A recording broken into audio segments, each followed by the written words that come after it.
l'avenir, dans la construction du Bénin. Et c'est à partir de là, la meilleure manière d'impacter, c'est de s'unir.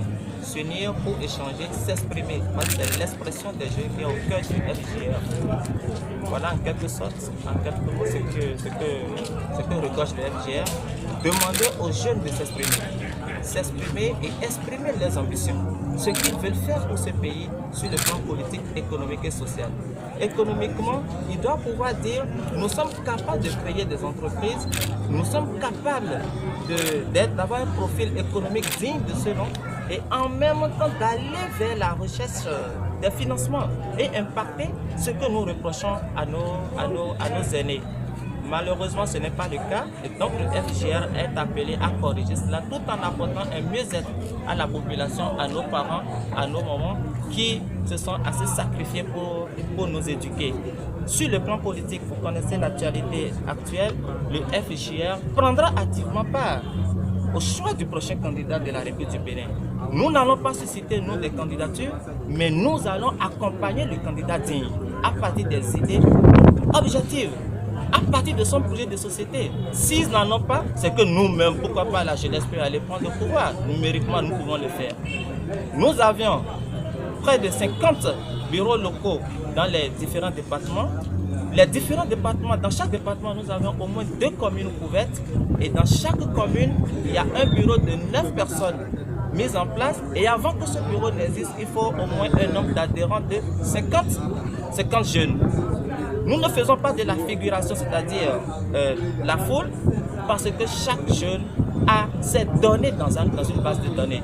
S'ils viennent et ils ne sont pas convaincus de nos idées, c'est qu'ils n'intègrent pas. Donc il y a un processus clair pour adhérer au FGR. Et il ne suffit pas d'adhérer, mais il faut s'exprimer. Il faut dire ce que vous avez à faire. Voilà ce que nous faisons. Aujourd'hui, nous sommes venus pour harmoniser notre stratégie de travail sur le terrain pour les jours à venir, afin que demain soit meilleur qu'aujourd'hui. Je vous remercie. Alors, monsieur Assoukwa, si vous permettez une deuxième question. On le sait, à la veille de chaque élection, les mouvements foisonnent, les mouvements essaiment un peu partout. Qu'est-ce qui fait la spécificité du FGR et quelles sont les perspectives d'avenir? Comme je l'ai dit tout à l'heure, le FGR a commencé depuis le 19 février 2014. Si c'était pour les élections, peut-être qu'on serait allé aux élections législatives, voire les communales, où on aurait soutenu des candidats. Mais on a décidé de nous mettre en retrait de tout cela. Pour 2016, pourquoi nous allons nous impliquer? Parce que c'est une période phare de notre pays. C'est comme une seconde transition. Une transition dans les réformes de notre pays parce que beaucoup de choses ont cloché. Et après tant d'années de pratiques démocratiques, il faudrait corriger certaines choses. De l'autre côté, nous avons une transition générationnelle. En 2021, les aînés qui sont là pourront peut-être s'éclipser par la force des choses. Il faut apprendre, il faut apprendre, il faut apprendre. Le FGR veut que les jeunes apprennent à être, apprennent à devenir. C'est notre travail. C'est notre travail et c'est à cela que nous attelons.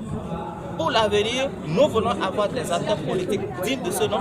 Nous voulons avoir des opérateurs économiques de nouveau type, c'est-à-dire ceux qui agissent, qui sont orientés vers la satisfaction des besoins réels de nos populations et non purement dans le commerce ou les activités bureautiques. Et ensuite, avoir des acteurs sociaux qui sont indépendants des acteurs politiques. Voilà ce que nous pouvons faire, nous envisageons.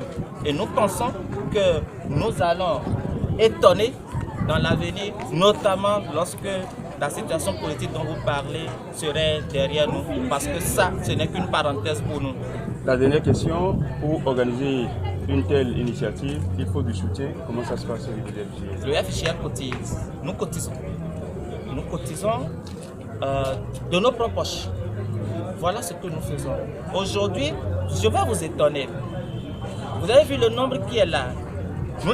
Les gens sont venus de Segbanan, sont venus de Kandé, de Karimama, sont venus de Toviklen, de Koulekame, sont venus de Dango et sont venus de Cotonou ou d'Abomey-Calavi tout près.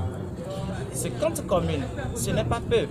Pour se déplacer, il faut les moyens. Mais les jeunes dans ces localités ont mis leurs moyens en place. Vous allez voir, quand on parle de mettre les idées ensemble, c'est à cela que ça étonne.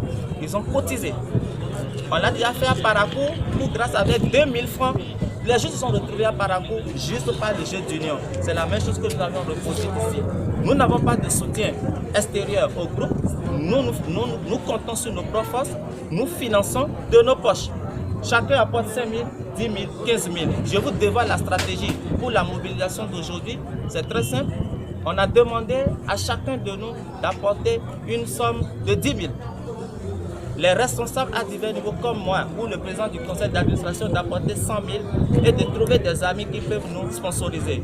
Nous n'en avons pas trop trouvé, mais nous sommes restés dans notre budget consacré qui tourne dans l'ordre de 5 millions. 5 millions pour ce que nous avions fait, déplacer ces jeunes.